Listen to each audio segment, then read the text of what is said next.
साथियों नमस्कार, मैं विज्ञान प्रकाश श्रीवास्तव स्वागत करता हूं अपने यूट्यूब चैनल स्पंक एकेडमी में। साथियों जैसा कि आप लोग जान रहे हैं, हर 50 क्वेश्चन की मनोविज्ञान की ये सीरीज चल रही है। इसके पहले की जो भी 200 क्वेश्चन तक हमारी 4 वीडियोस डिस्क्रिप्शन बॉक्स में दी गई हो, उसको वन बाय वन करके आप देख सकते हैं। और ये हजारों क्वेश्चन 1500 2000 जितने भी क्वेश्चन हमको मिल सकेंगे, हर वीडियो में आपके लिए इंपॉर्टेंट 50 क्वेश्चन लेके आएंगे, जिसमें आपको पढ़ने में भी आसानी हो और मुझे बताने में भी आसानी हो, क्योंकि ज़्यादा लेंदी वीडियो बन जाता है तो आपको देखने में प्रॉब्लम होती है। तो उम्मीद करता हूँ अब आपको हमारे पिछले वीडियो समझ में आए होंगे। और मेरे चैनल को दोस्तों अगर लाइक सब्सक्राइब नहीं किए हैं तो आपसे रिक्वेस्ट है कि मेरे चैनल को सब्सक्राइब जरूर कर दीजिए। चलिए स्टार्ट करते हैं अपनी वीडियो की तरफ। पहला क्वेश्चन है, मानव विकास की इन दो योगदानों का परिणाम है। तो इसका आंसर होगा वंशानुक्रम एवं वातावरण। दोस्तों मानव का विकास जो होता है, वंशानुक्रम वातावरण दोनों पर प्रभाव डालता है। क्योंकि अगर हमारे माँ बाप जैसे हैं वो हमारी जीन्स में आ जाता है, और हमारा परिवेश कैसे है वो भी हम सीखते हैं। तो बहुत ही बड़े मनोवैज्ञानिक ने कहा था कि गरीब पैदा होना गुनाह नहीं है, लेकिन गरीब मर जाना बहुत बड़ा गुनाह है। इसका मतलब आप अपने आप से कुछ सीखे नहीं हैं। वंशानुक्रम और वातावरण, वातावरण से हम दोस्तों बहुत सारी चीजें सीखते हैं। सिर्फ फिजिकल जेनेटिकल चीजें हम चेंज नहीं कर सकते हैं, बाकी अपना मेंटल लेवल आराम से वातावरण से चेंज कर सकते हैं। इसलिए हमारा बच्चा जहाँ भी होता है उसे एडॉप्ट करता है, वैसा वातावरण एडॉप्ट करता है। इसलिए अपने वातावरण, अपने परिवेश को सुरक्षित और अच्छे बनाने की जिम्मेदारी हमारी होती है। हमारे परिवेश में जैसे बच्चे होंगे, हम अगर मलिन बस्ती में होंगे तो हमारे बच्चों का मानसिक विकास नहीं हो पाएगा। अगर हम एक पढ़ी लिखी फैमिली के आसपास होंगे तो हमारे बच्चों का विकास होगा। ये आप पर निर्भर करता है कि हम आपके बच्चों का वातावरण कैसा है। क्योंकि वंशानुक्रम तो हम बदल नहीं सकते हैं, लेकिन उनका परिवेश बदल सकते हैं। किसी भी बच्चे के योगदान, मानव विकास के योगदान में इन दोनों चीजों फैक्टरों का विशेष महत्व होता है। अगला क्वेश्चन दोस्तों है, निम्नलिखित में कौन सी विशेषता आंतरिक रूप से अप्रेरित बच्चों के लिए सही नहीं है? तो वो हमेशा सफल होते हैं। किसी बच्चे का सफल होना जरूरी नहीं है। Failure is the better teacher. हम जानते हैं कि जब तक आप फेल नहीं होंगे तब तक आप नई चीज करने के लिए प्रेरित नहीं होंगे, आपके अंदर एक बूस्टअप नहीं होगा। इसलिए कोई भी बच्चा हमेशा सफल हो, उसका वो आंतरिक प्रेरक नहीं हो सकता है। इसका आंसर ये सही होगा। अगला क्वेश्चन है, किशोरावस्था में संवेगों की तीव्रता किस प्रकार प्रकट की जाती है? तो इसका सही आंसर होगा उपरोक्त सभी। मतलब प्रतिकूल परिवार संबंध, व्यवसाय की समस्या, नई परिस्थिति के साथ समायोजन। किशोरावस्था में संवेगों की तीव्रता किस प्रकार प्रकट होती है? जब हम बड़े होते हैं तो हमें अपने परिवेश से कोलैप्स होने मतलब कि उनकी मेंटल एबिलिटी से थोड़ा सा मैच करने में समस्या होती है, और हमारी मेंटेलिटी कोलैप्स हो जाती है। व्यवसाय की समस्या सबसे बड़ी समस्या होती है दोस्तों, व्यवसाय की। जब हम टीनेज से ऊपर आते हैं तो हम एक चिंतित हो जाते हैं कि हमें कैसा व्यवसाय मिलेगा, हमें रोजी रोजगार के लिए भी सोचना पड़ता है। प्रतिकूल परिवार संबंध, जैसा जब बच्चा बड़ा होता है तो वो सोचता है कि सारी चीजें हमारी परिवार में मानी जाए, और जरूरी नहीं है कि एक बच्चे की सारी चीजें परिवार में माना जाए। तो ये सारी समस्याएं एक किशोरावस्था में बच्चों के साथ प्रकट होती हैं। अगला क्वेश्चन है, बहिर्मुखी प्रवृत्ति के व्यक्ति होते हैं। कैसे होते हैं? बहिर्मुखी प्रवृत्ति के व्यक्ति किस प्रकार हो सकते हैं? सामाजिक और मित्रतापूर्ण व्यवहार वाले। दोस्तों अंतर्मुखी बहिर्मुखी आप लोग जान रहे होंगे, 3 प्रकार के बच्चे होते हैं, अंतर्मुखी, बहिर्मुखी और उभयमुखी। अंतर्मुखी वो बच्चे होते हैं जैसे साइंटिस्ट हो गए, टीचर हो गए, जो भी समाज में बहुत ज़्यादा उनको दिखावा करना नहीं आता, सिर्फ़ पढ़ने से मतलब होता है। कहते हैं ना, पढ़ाकू टाइप का लड़का है, इसको दुनियादारी से मतलब नहीं है। तो वो होता है अंतर्मुखी। और बहिर्मुखी वो होता है, नेता होते हैं, मंत्री होते हैं, जो बड़े-बड़े वक्ता होते हैं, ये होते हैं बहिर्मुखी। बहिर्मुखी का मतलब है कि आप अपने बच्चों को अ, पढ़ाने के साथ-साथ उनको समायोजित करने के लिए भी आप समझाइए। बहिर्मुखी में आप जो भी पढ़ते हैं उसको दिखाने की एबिलिटी आपके अंदर होनी चाहिए। अगला प्रश्न है, सामाजिक पैमाने की विधि के अनुसार इनमें से सुपरस्टार अतिमानव वह होता है जिसे ज्यादातर लोगों द्वारा चयन किया जाता है। सुपरस्टार का मतलब ये होता है जैसे कोई भी इलेक्शन हो और वो एक बच्चा या एक व्यक्ति सबके द्वारा सही सिद्ध किया जाए, वही सुपरस्टार होता है। तो इसका सही आंसर होगा ज्यादातर लोगों द्वारा चयन किया गया हो।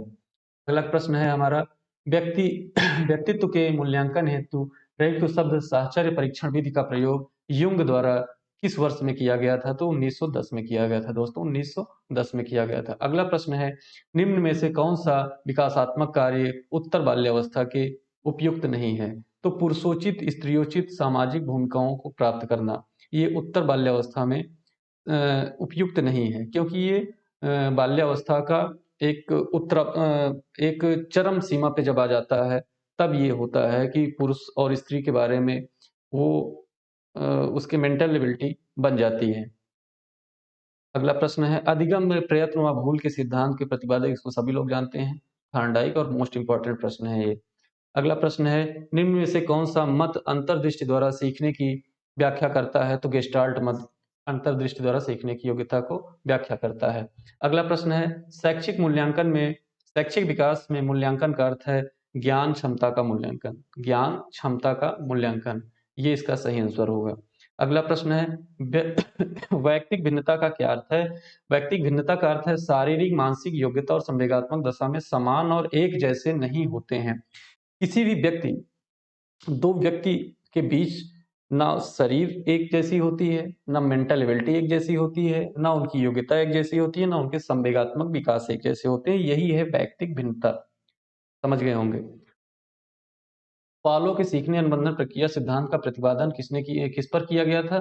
तो पावलोव कुत्ते पर किए थे। ठीक है, पावलोव कुत्ते पर किए थे। शिक्षा का समान अवसर का अर्थ है एक बच्चे को ऐसी शिक्षा प्रदान करनी चाहिए जो उसके भावी व्यावसायिक जीवन के लिए सबसे उपयुक्त हो। किसी भी बच्चे को अगर आप ऐसी शिक्षा नहीं दे पा रहे हैं कि वो व्यवसाय नहीं कर पा रहा है, वो जॉब नहीं कर पा रहा है, तो ऐसी शिक्षा उचित शिक्षा नहीं मानी जाती है। ऐसी शिक्षा देनी चाहिए कि वो भविष्य में व्यवसाय के लिए आराम से व्यवसाय को प्राप्त कर सके।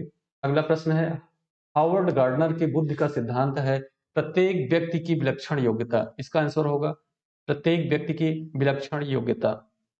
अगला प्रश्न है, प्रतिभाशाली विद्यार्थी हैं अपसारी चिंतक। प्रतिभाशाली विद्यार्थी जो होते हैं अपसारी चिंतक होते हैं। ये हमेशा चिंतित रहते हैं, ये हमेशा किसी न किसी चीज के बारे में सोचते रहते हैं, इसलिए इनको प्रतिभाशाली बालक कहा गया है। विद्यालयों को किसके लिए वैयक्तिक भिन्नता को पूरा करना चाहिए? इसका सही आंसर है यह समझने के लिए क्यों शिक्षार्थी सीखने के योग्य या अयोग्य है। अगला प्रश्न है दोस्तों, निम्नलिखित में कौन सा बुद्धि के मापन में प्रयोग नहीं किया जाता है? तो इसका सही आंसर होगा विद्यार्थी की शिक्षक का ध्यान आकर्षित करने की योग्यता। इसका सही आंसर होगा विद्यार्थी की शिक्षक का ध्यान आकर्षित करने की योग्यता। निम्न में से कौन सा मूल्यांकन का प्रकार नहीं है?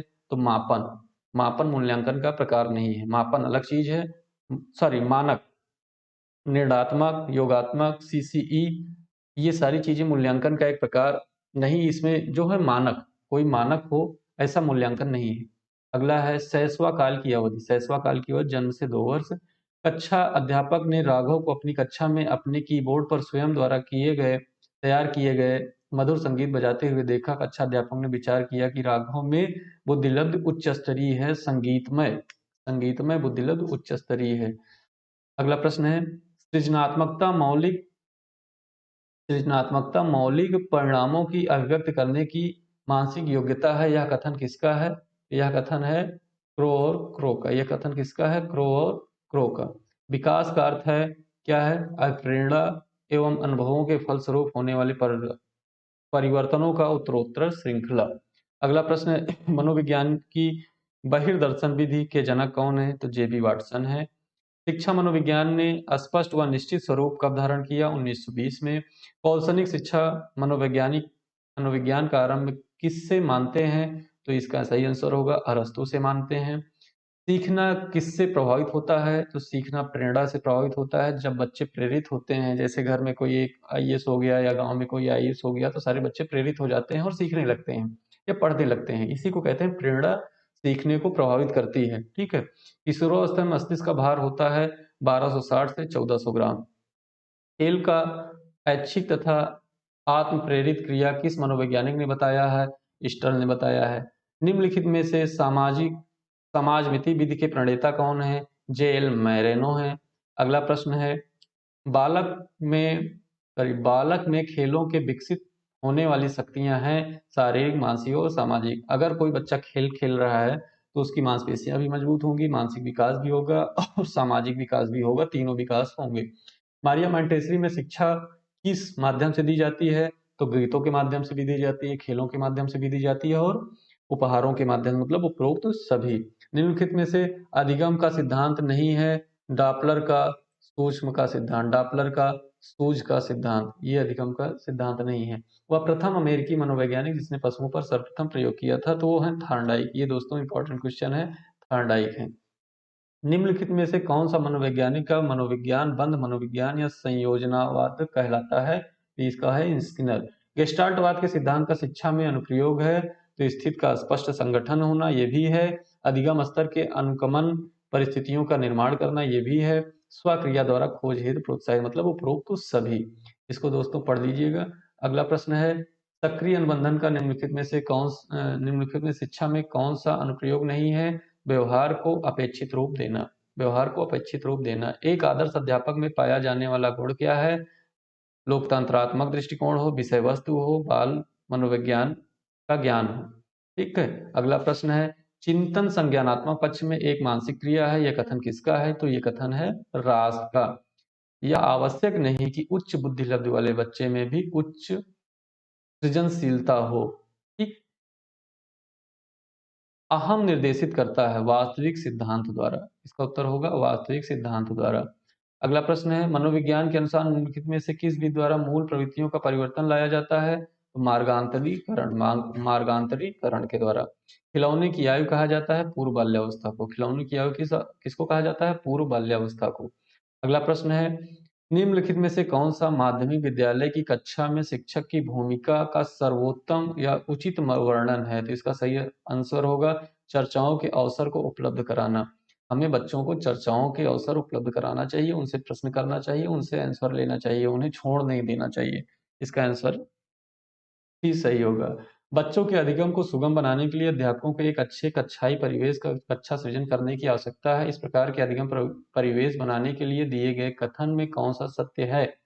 सत्य नहीं है, सॉरी। शिक्षकों के अनुसार कार्य करना बिल्कुल गलत है। हमेशा बच्चों की स्वीकृति होनी चाहिए, शिक्षक का सकारात्मक रुख होना चाहिए, बच्चों के प्रयासों का अनुमोदन होना चाहिए। ये तीनों चीजों का होना चाहिए। जो नहीं होना चाहिए वो शिक्षकों के अनुसार कार्य करना, बिल्कुल ये नहीं होना चाहिए। छात्र तो स्वाभाविक रूप से प्रेरित होते हैं। इसका सही आंसर होगा नवीनता का पता लगाने के लिए। छात्र हमेशा प्रेरित होते हैं नई नई चीजों को खोजने और समझने के लिए।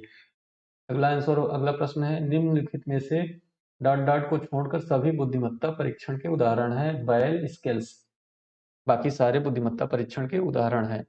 स्टैनफोर्ड विनय भी है, वेसलर विनय भी है, रोसा परीक्षण भी है।